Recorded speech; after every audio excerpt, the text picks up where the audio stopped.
Welcome, everybody, to the Monday Moon Muse, in which I share my insights for the week ahead based on the enlightening system of Vedic astrology. So, we've spoken a lot about war and conflict in weeks past, so this week we shift to love. This is the week that begins with the moon in the constellation Anuradha. Anuradha means another Radha, another beloved, another lover beloved relationship, invoking the relationship of Radha and Krishna, hence the name Anuradha, a little Radha or another Radha. So this week allows us entry into what is really required of love. Love is one of those things that's up there with transformation and evolution, enlightenment. It all looks very good on paper, my friends. But when we sign up for these things, love being at the top of the list, we can expect that we are going to go through some pain. We've just passed through Easter. The week begins on Easter Monday. I forgot what that means. Maybe some of you guys who are Catholic can explain what Easter Monday is. But the week begins on the heels of this symbol of where love can bring us. Jesus on the cross. Suffering, pain, for what reason? For love. It's a symbol of the sacrifice of love. In maybe a slightly less gruesome example, we have Radha, who was the beloved of Krishna. Krishna was her chosen ideal. And the story goes that, Krishna was born similar to the story of Christ, and even the syllable kr connects with both of their joined life stories. But Krishna was born to slay his uncle, essentially, who was a demon, a tyrant. And his uncle got wind that this child was born who was to be his end. So he went on a campaign to kill all little boys under the age of 3, similar to the biblical story. So Krishna was scurried away to a little village out in the middle of nowhere called Vrindavan.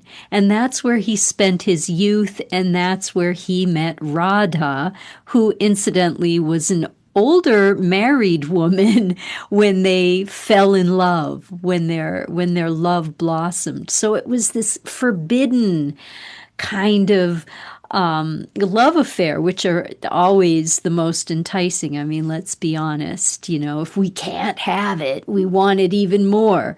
So they had this intense, forbidden love, which created this metaphor or example or realization, we could say, of the soul's longing for God. We can attain God according to the models of devotion, according to 4 different paths. We can approach God as a servant to a master, a friend to a friend, a mother to a child, or at the most intense, the sweetest way is as the lover to the beloved. It's also the most brutally painful because ultimately what happened was Krishna grew up and he left Vrindavan and to become king of Dwarka, to command great armies, and ultimately to marry somebody else. And he never, ever saw Radha again. And this caused her to burn. this caused her to have to bear the cost of love. I mean, when you sign up for love, I'm so in love. I mean, should you celebrate that or should you lament where it's ultimately going to lead? Because that's the portal that we have to pass through. And this week, astrologically, really brings that theme to the surface. Coupled with the moon in Anuradha, Venus has now shifted out of the sign of exaltation where he was in Pisces, and now he's moved into the constellation Bharani. Bharani, she who bears, who's willing to bear.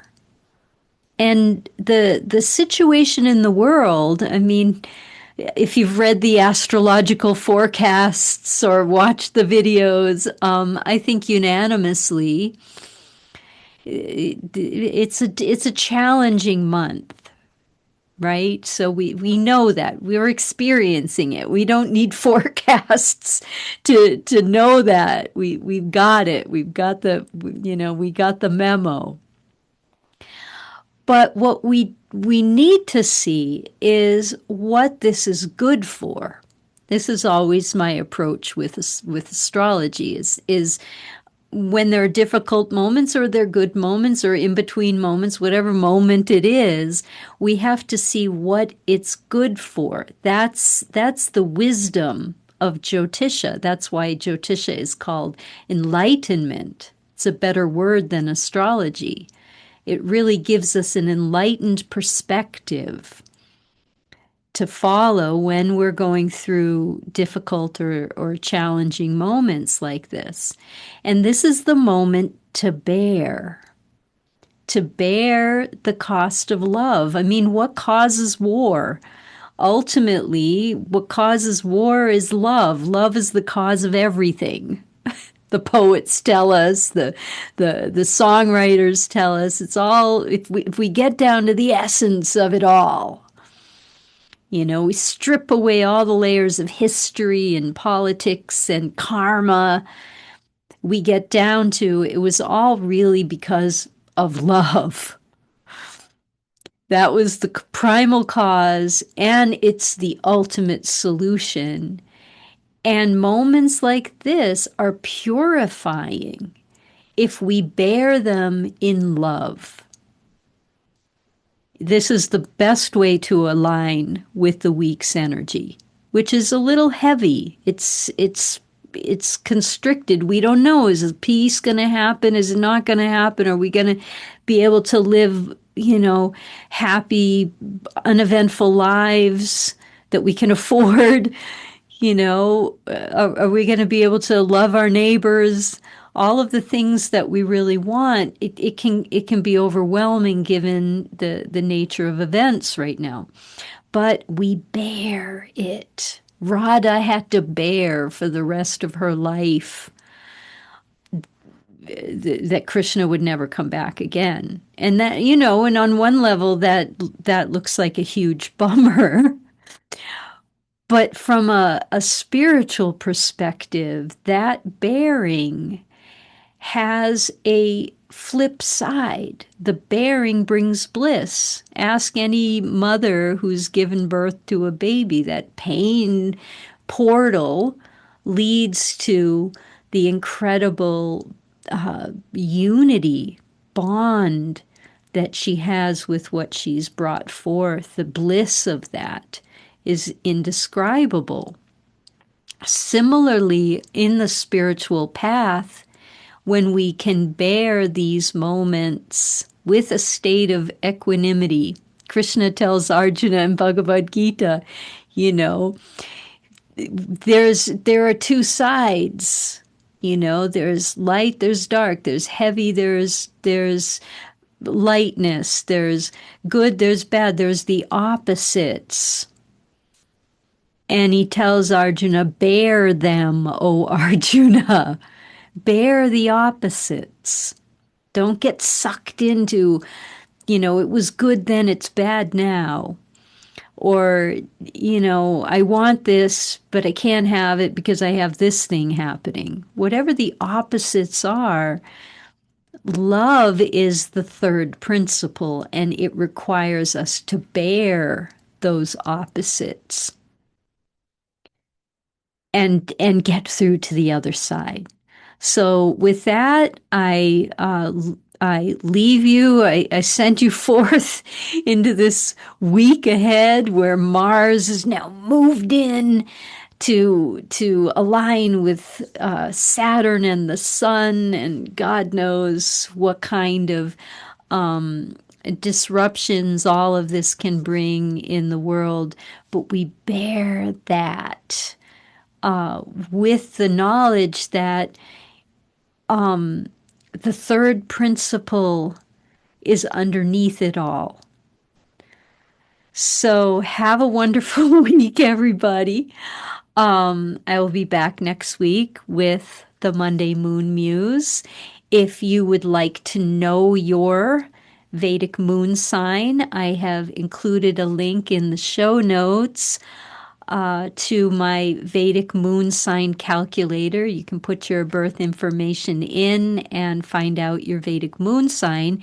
And if you want a deeper dive into the beautiful system of 27 Vedic moon signs at the heart of Vedic astrology, I have just authored a book called Moon Signs for the Soul, and I think you'll really love it. It's meant for you to see yourself more clearly, and those who surround you, your loved ones, and you can get it on Amazon. I've included the link below.